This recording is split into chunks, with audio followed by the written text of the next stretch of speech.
Be fearless. That's what I would say to people. Let go of the fear that it may or may not work and just do it for the simple joy of doing it.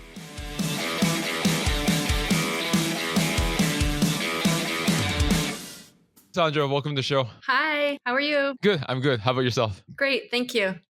Great to have you on. And my podcast is about helping people overcome common challenges, whatever they may be, whether it's personal, career, or business. I bring experts like yourself to provide guidance on how you've overcome your own personal challenges to get to where you are today.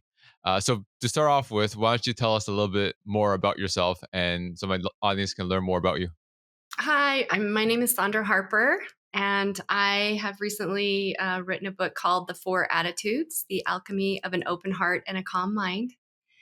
And that book is all about how I use the four noble yogic attitudes, which are compassion, friendliness, non judgment, and joy, to overcome many challenges in my life. One of which was having cancer and sometimes anxieties, and how these beautiful attitudes help me in my daily life. So that's who I am. Let's take a step back in terms of like your upbringing and like how you face those challenges to find those like the four attitudes that you mentioned. Mhm. So I grew up in rural Idaho, in a small family on a farm, and I had just one sibling. And I write about this a little bit in the book, how the first kind of friend that I had that was a really great friend was actually nature, and connecting with nature, to just having nature be there for me. And then later in my life, married, I had children, I have a family, and I've always been a spiritual seeker. And so I basically sought yoga as a pathway for personal freedom. And that's where I started to learn about the attitudes. Got it. Okay. And why don't you dive deeper into those four attitudes that you already mentioned? So you said like friendliness, compassion, and non-judgment, right? And joy, And joyful joy. state of mind. Hmm. Okay. Yeah. So Yeah, let's go through four of them in a bit of depth for my audience here. sure. So, friendliness, let's talk about that. Everybody knows what a friend is, right? And everybody's heard the word friendliness. But what this is really about, that attitude, is about how to actually befriend your own mind, how to befriend yourself from the inside, right? How to make friends with your mind, how to make friends with who you are. And friendliness is actually one of the harder ones to practice, because it requires a lot of diligence and a lot of gentle kindness with yourself, but also looking really at who you are and who you want to be in the world. So, friendliness. Sometimes we seek friendliness and have friendliness in the outer world. I'm sure you have friends, Max. I'm sure. Yeah. And community is a beautiful way to connect and get a deeper sense of friendship. But the attitude of friendliness, which is called Mayatri, Mayatri is about inner friendliness and learning how to befriend your mind. So that's one of the first ones. And in my book, I go a little bit more into detail about how to do that and how to contemplate it, what breathing practices to use to guide yourself, and why it's so important right now to actually be friends with yourself. Too often we are our own harsh critics, or we can be sometimes, you know, too lackadaisical in how we treat ourselves. So there's friendliness for you, just kind of in a nutshell. Yeah, I think one of the common things, a lot of people are not friends with themselves. Like they're always criticizing themselves. They're not really, again, like a lot of people have a lot to offer, but they always focus on the negatives of themselves and they focus on trying to improve the negative, but they don't take a step back and focus on the good qualities that they already have. Yep, exactly. And, the Yoga Sutra, which is where these beautiful attitudes come from, says that we are all innately light. It's that it becomes covered by sometimes unhelpful tendencies, and one of which can be um, that harsh voice that we use with ourselves, or that perfectionistic sense of way we get with ourselves, or maybe we just don't care, or we take that attitude on. That's where these stem from. Got it. Okay. Like compassion. That's the next attitude, right? Yep. So compassion, which is karuna. Um, so wow, that is. I just want you right now to feel compassion. Like, when was a time in your life, Max, that you actually felt a sense of compassion for another person, or maybe it was an animal, maybe it was a loved one, maybe it was in a relationship. So compassion is an innate trait in all humans, and the practice of compassion is really more about seeing that all humans, all of us, regardless of where we are, struggle with some things, and having a sense of connection to that we're all humans doing our best, most of us, um, can give us a sense of compassion. And compassion can be taught. Like for me, that I learned compassion through self compassion through breast cancer. That was one of the ways in which I learned how to be compassionate with myself and other people. Because for a long time, I kind of thought I was a little bit, what's that word, like invincible. But I'm human, and going through that just gave me so much compassion for other people that go through it, and B, myself, like as I went through it, just how painful it was and how much I had to overcome, and teach myself compassion. So why don't we dive deeper into that? Like, how did you figure out that you were diagnosed with cancer or had signs of cancer? I didn't have any signs. So at that time, I was just turned 41, and I hadn't really had any signs. No one in my family had ever had it. Like my mom, my grandmother, my sister, none of them had had it. I just went in for a routine mammogram, and they just called me and said, this is under suspicion. We need to look at this. And so I panicked, which is very natural. I panicked, and I was really sad and scared.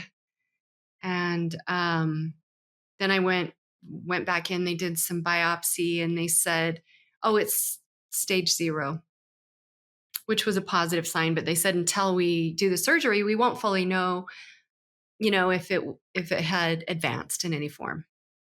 So, as you can imagine, that was a devastating thing for myself at the time, because I was, practicing a really sattvic, or like very clean diet, practicing meditation and yoga, exercising, raising my family.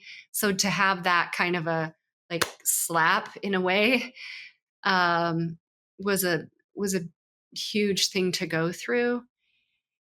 And the way that compassion came is, it was like, I don't know how other people feel about cancer, but the ones that I've talked to, it can be a great teacher, or it can be something that just continues to scare you. And for me, it became a teacher. It became something that I just had to slowly pay attention to my body and my breathing and my mind, what it was saying to me. Like, it had a lot of story going on about, what if you die? What if you leave your family behind? I wasn't as scared to pass, Max, but I had two small children, and I didn't want to leave them. I wanted to make sure that they had a mom to grow up with. For example, like going like a greater purpose that's beyond you, right? Yes. Yeah. Yeah. I had a grand purpose that was beyond me. And the one thing that you touched upon was like you were again, you were exercising, you were eating healthy, like you're doing everything by the book. You still were diagnosed with cancer, right? Now they said like they caught on the early stages, so it wasn't as severe. So, but they still had to do surgery to see like how bad it was. So, as you already said, it was a slap in the face because like you did all the things properly and you still got cancer. So, what was your like thought process at that point? Did it feel like you spent all these years following uh, the right mindset, the right dieting, and then you still get hit with this diagnosis? Yeah. It brought me to my knees in a way that nothing else ever has. And that means for me, like, I really learned the power of trustful surrender to something larger. And that I also learned that I don't necessarily know everything about how my life is going to unfold. So it just helped me with the power of surrender and release and allowing something greater to come forward, because I may not have been at risk for death, but at the time, and who knows, surgeries can go, we don't know. I had a very invasive surgery. You could die under the knife. And so I had to really grapple with that idea that I could die. That was a really, like, a real thing. And that just helped me realize how precious and sacred my life is, and what a gift it is. What a gift it is to be a mother, and a friend to others, a wife, a friend to myself, and what a precious gift it is to actually be born as a human. And even if I only had a little bit of time left, I wanted that time to be something in which I really loved the gift that I was given, regardless of whatever it was going through. How did your life change after your diagnosis and the surgery? Because a lot of people they push things off. Oh, it can be always tomorrow or tomorrow. But you had a big scare that, as you said, like you might die like, under the knife. And did you have a lot of thoughts? Say, oh, I wish I did this, wish I did that. And then when you realized that you were going to live and recover, did you start changing how you approach life? I got a lot softer. So what that means is, for a decade I worked in corporate America, and I was a portfolio manager and had to kind of be hard and had to get things done and had sharp edges. And after going through that, what I realized was, and I keep realizing it, like, softness and allowing is such a more pleasant way to live your life than push and get it done. And so, it really led us here, Max. It is a dream come true that I finished a book, that is the work in the world that I'm here to do. I'm also just finished some oracle cards on the four attitudes with artwork, and that took me a long time to finish them, but I really take to heart, like, I'm here to do this and give this. And so, yeah. Can you walk us through more about what made you decide to write a book and the process, the creative process in writing it? I know a lot of people want to write a book, but they don't understand the logistics behind it, like how many like iterations you have to make. When is it good to publish? So, could you walk us through that process from like end to end, and what were some of the challenges that you had along the way? Yeah. So, first of all, I want to address the issue of imposter syndrome, because people go through that a lot. Like, who am I to write this? I might not be good enough. Maybe my writing isn't good enough. Maybe my message isn't. Or even if it's a fictional novel, maybe blah, blah, blah, blah, blah, all that story in the mind. I just kind of put it aside. And honestly, it was my husband who really empowered me to do it. He really said, and he broke the process down for me, which made it easy. It didn't make it overwhelming. So I highly recommend that you seek somebody who can help you break down the process of how to write a book, because it's a small, you can write small amounts every single day. You can you can write 10 questions and then answer those 10 questions. Like, the way I began it, actually, Max, is I recorded myself speaking about what I wanted to teach. That was the first iteration. And then I printed all of those. Then I started writing more and more about it. And then I sought the help of a really fantastic creative editor who does self help books. And she did such a good job pulling the story out and helping me um, with clarity. And she did a great job editing it. But I'm here to tell you, it took me a long time. I've been trying to write a book for like 20 years, and I finally finished it. And I had to overcome a lot of that self-talk that says maybe this isn't good enough. And how I finally overcame that was, I just went, I'm just going to do this thing. I'm going to have fun doing it. I'm going to put it out there, and whatever happens happens. I'm going to do my very, very best. I'm going to give it my all with passion and compassion, and we'll see where we go. So, Yeah, and that's a great way to put it, right? A lot of people want to do something for external result. Like I'm going to do this so I can get this, right? I want to go from I want to do A to get B, but you had the mindset of I'm just going to do it, enjoy doing it, enjoy the process, and whatever happens, happens. So it's more about the.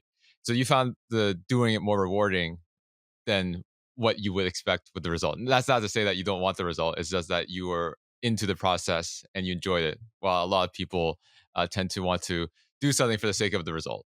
yeah, and the result is beautiful, right? Like, it just depends on your intent behind why you would write a book. You know, I wrote a book because I know that the four attitudes are really powerful, and they're powerful. They can alchemize so much pain in the world, and they can protect us from pain. And I know that from personal experience and teaching and guiding others with these attitudes, like these work.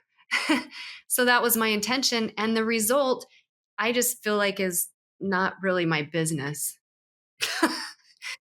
And the other thing you mentioned was that you did get help, right, to like edit and like pull stories because you said that you work with someone that was in the self help space, correct? So one of the things that fascinates me is that a lot of people don't want to ask for help; they want to just do it on their own, and they think like asking for help is a sign of weakness.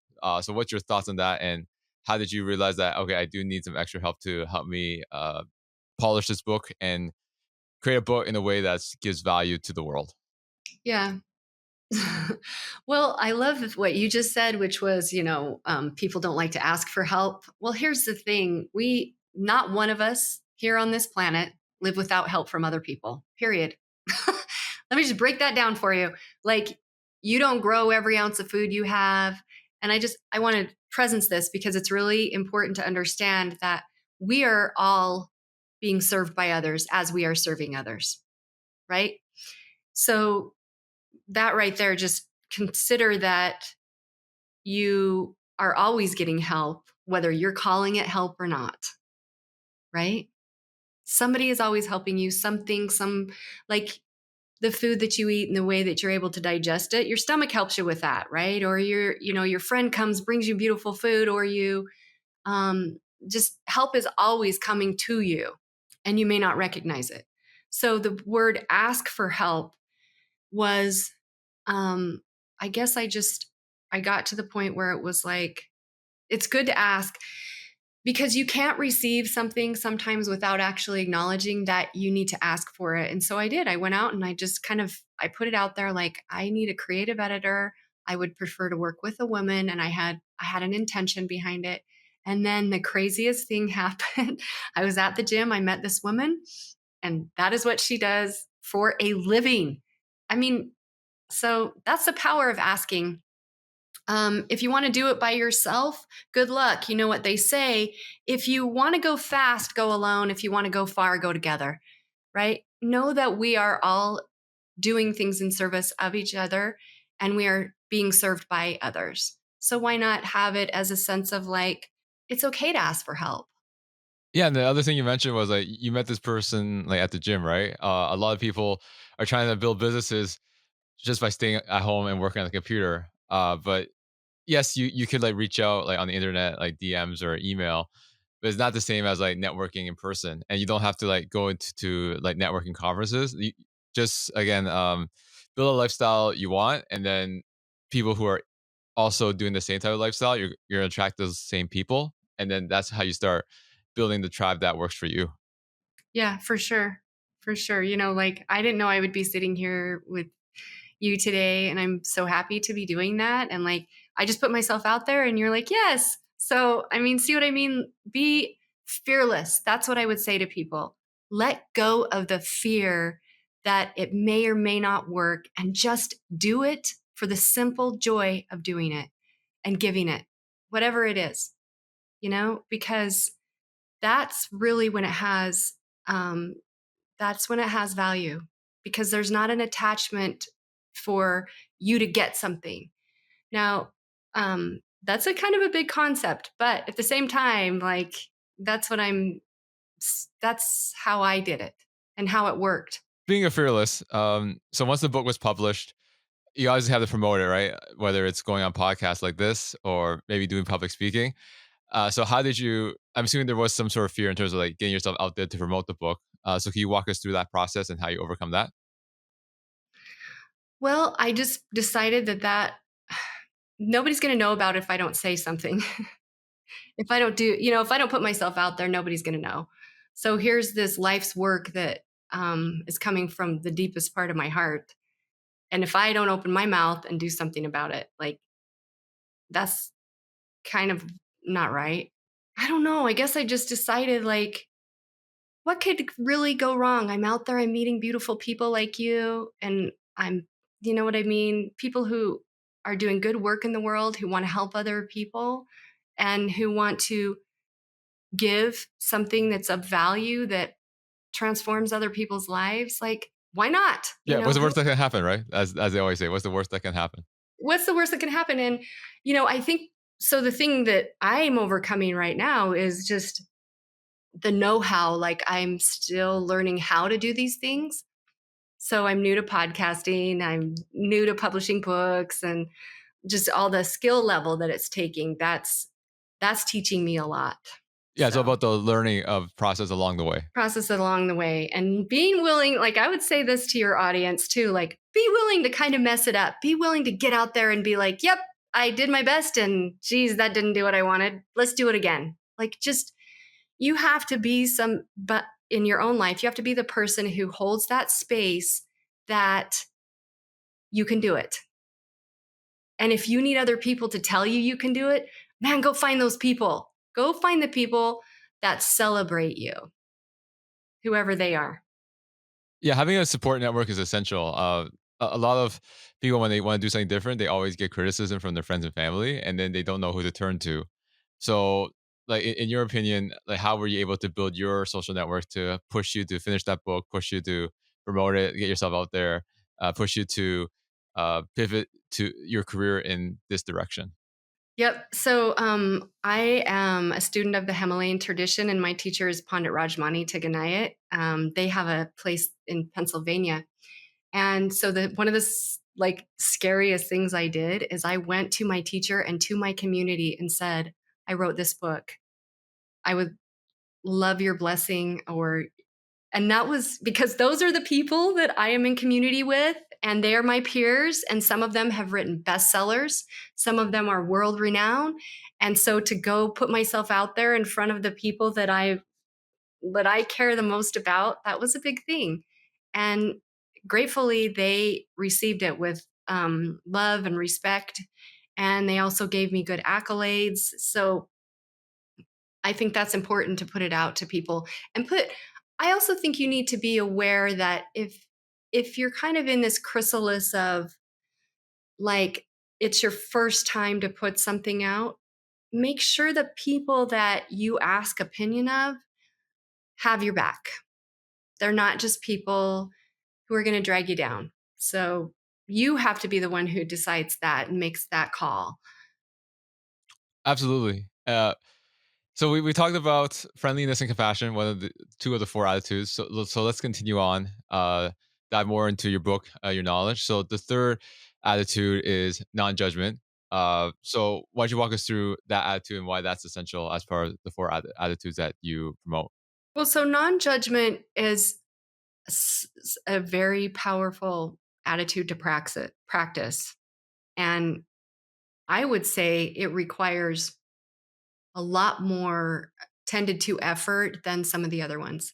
Because I know for myself, I don't know about you, but you can have attachment around people, places, things, right? And if you get really attached and being judgmental towards yourself or another, and you're not aware that you're doing that, that can actually hinder your ability to be in the flow of gratitude and kindness and compassion. So non-judgment is actually a way to go, oh, I don't actually know everything here. Um, and non-judgment also can be a way in which you go, I'm not going to put back on myself super harsh judgment. I'm going to be kind to myself. So it flows both directions, out and inside. And it doesn't mean that you don't use judgment as a way to serve you, because if we didn't have the power of judgment, we couldn't drive a car.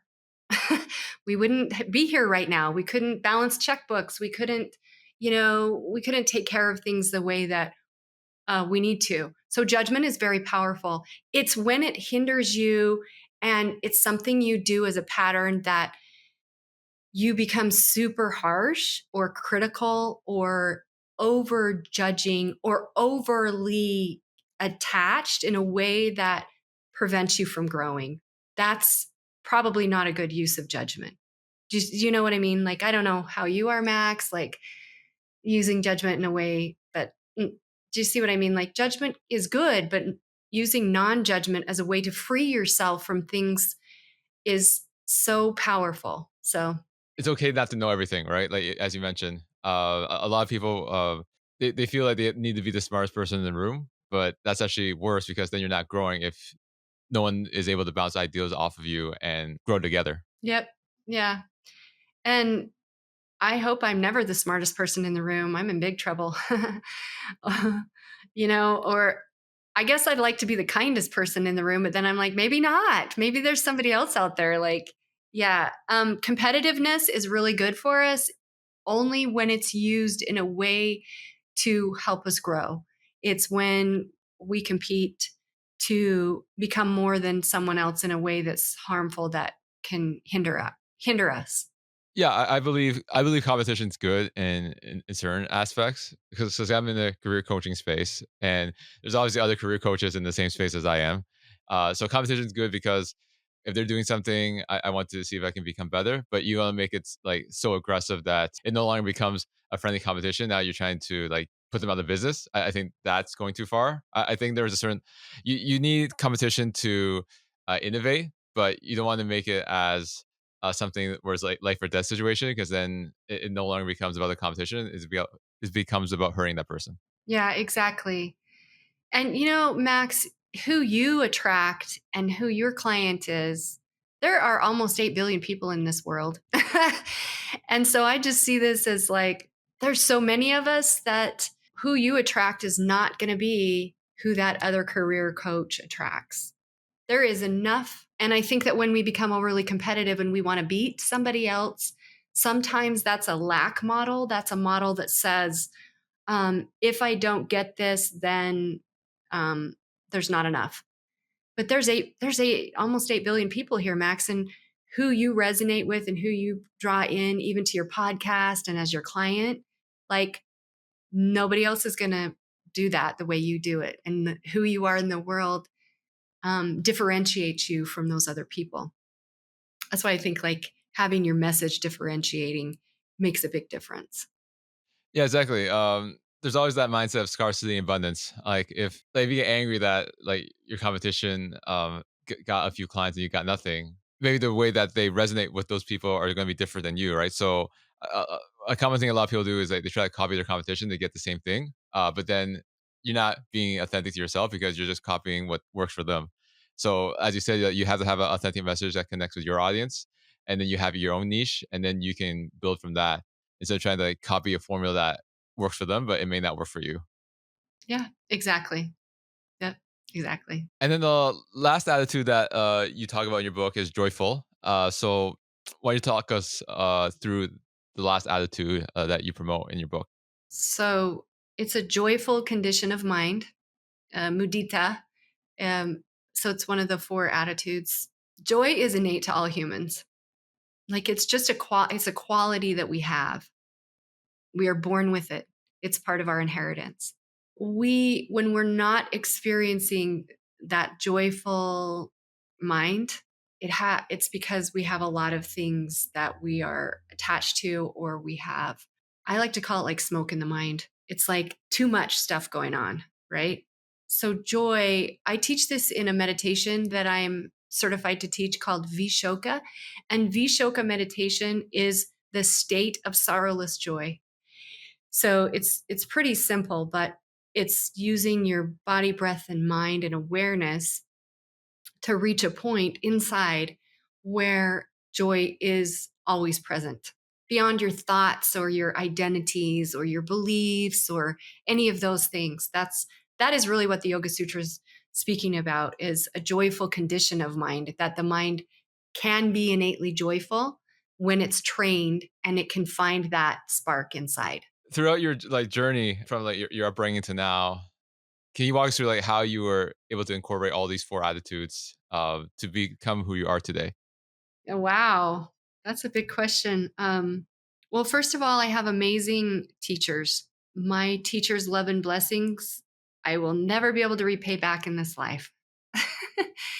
uh, the things that they have taught me, which are the four attitudes and how to practice them and contemplate them, I used my family life as a way to do that. Right. So in the morning when I get up, I ask myself the question, like, was there a place yesterday at all where I was not a clear representation of who and what I want to be in this world? And my mind will then show me, like, maybe you were less than loving here, or you didn't, it'll show me. And so that's one practice that I do every day, because I'm looking at incremental changes of how I become the person that I know is inside, and then share it with other people. That's one. And second, I'm not perfect. I just use these attitudes as a way to have a beautiful life. When I cook for my family, I think happy thoughts and I give love and blessing to them and gratitude that I have someone to cook for. And I also break it down to small things like, sometimes if life becomes overwhelming, you probably work a lot, I work a lot, we do a lot of things, and I'm out of the flow of gratitude, I'll come back to myself and I'll use this practice that I write about in my book called the pebble process. And it's where we just pick up the tiny little pieces of our life that we normally don't say thank you for. The roof over your head, the electricity, the water is clean. Like, just begin with tiny little things. If you can't, wow, my whole life is great. I love the pebble process because it teaches you how to just do micro corrections throughout the day. Another way that I work with the attitudes is I engage with how I'm breathing a few times a day. Like, I don't let my breath just run. I go back to it and go, am I breathing slow, deep, even, continuous, and quiet? Because for me, breathing is always present. It's one of the three great teachers in our life, our body, breath, and mind. And when we return back to our breath a few times a day, it just helps us get the bumps out, the bumps in the breathing, the jerks, the pauses, the noise that dysregulate our central nervous system. So we just calm the central nervous system down, which calms the mind down, which calms the body down, which allows you to have a more present reality. Those are some of the ways that I practice every single day. And I also practice non attachment by realizing, like, I can accept life on life's terms. I can show up, be present, do my very best. But when I'm trying to fight how life is showing up, that's very uncomfortable. I just want to touch upon what you said about like we sometimes neglect what we should be grateful of, right? Or we think like as you said, the roof over your head. People don't really think about like being grateful about that. Like there's other parts of the world where they don't have a roof over their head. Another example could be oh, the subway's late, but in other parts of the world there is no subway. You either have to walk or bike, right? So there's a lot of that's what we call like first world problems where they're not as like we make a big deal when in reality it's just a small rough patch. But overall, we are living in a country that has a lot of opportunity if you want to go after it. Absolutely. And we're living in a peaceful country for the most part. We can go outside, we have food on our shelves, we can get a job, there's just so many things to be grateful for here, just even living here in the United States or Canada, or we have clean water. That's a big deal, having clean water, that we don't have to pack. I've been to India many, many times, and to small villages in India, they pack their water. Can you imagine, just for a moment, Max, having to pack your water to bathe, to use it for food and water? You have to pack, let's say, I have no idea, gallons and gallons of water every day. how how would that change your life? Do you see what I mean? Like, just having so much gratitude brings in grace because you realize the grace that has been given to you without you even working for it. And we talked about the four attitudes. We talked about your pebble process. Is there one thing for someone to take away from the book once they read through it? What do you want them to focus on? That's a good one. I think the biggest takeaway is learn how to become friends with yourself because you're everywhere you go. You're waking, dreaming, and sleeping states. You're always there. So being kind to yourself in a way that is generative. I think oftentimes we're very hard on ourselves in our culture. And that if that worked, we'd all be free. So that's one way. And if people want to engage with me, they can go to my website, the4attitudes.com. My book is there. It's on audio. And they can also reach out to me if they want. We also have a newsletter that we do called The Divine Times. And that's all about it's like consciously curated content, bite-sized chunks on how to approach mindfulness and the four attitudes. So again, really appreciate you taking the time, Sandra, to come on my podcast, discuss your book, discuss the challenges they had to overcome in your life. So how can people reach out to you and learn more about what you do and how you can help them? And again, how can people find the book and purchase it? So the book hasn't, so my book is only audio right now, and they can actually get some free chapters if they just go to my website, the4attitudes.com. That's all spelled out TheFourattitudes.com. They can book a call with me if they want. But my physical book, we haven't released yet because we have a whole big release process we're doing. So, but my audiobook is already out and been released and published. Sounds great. Again, thank you so much for the time, Sandra, and have a great new year. Thank you, Max. Thank you so much for watching. For more content on careers, job search, and self-improvement, make sure to hit that subscribe button.